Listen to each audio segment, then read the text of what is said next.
District news میں خوش آمدید، میں ہوں وسیم عباس۔ سب سے پہلے ڈسٹرکٹ ہیڈ لائن۔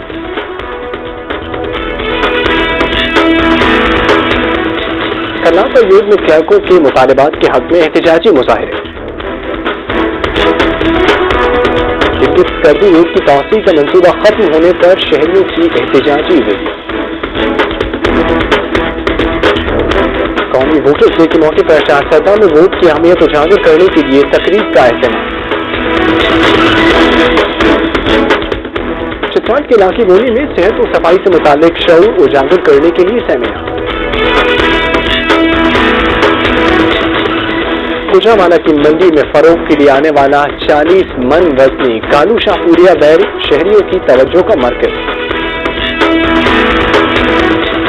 اور آزاد کشمیر کے مدارس کے طلباء کے درمیان کھیلوں کے مقابلوں کا آغاز ہو گیا ہے۔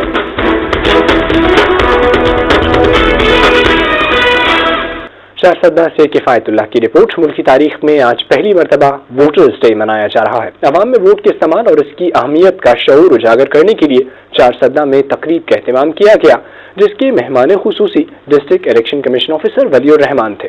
تقریب میں ایڈیو ایجوکیشن عطا اللہ مینا خیل، اساتذہ اور شہریوں نے شرکت کی۔ ڈسٹرکٹ الیکشن کمشنر ولی الرحمان نے خطاب کرتے ہوئے کہا کہ عوام ووٹ کا صحیح استعمال کر کے ملک کے لیے صالح قیادت کا انتخاب کر سکتے ہیں۔ انہوں نے کہا کہ جمہوری عمل میں ووٹ کی اہمیت مسلمہ ہے۔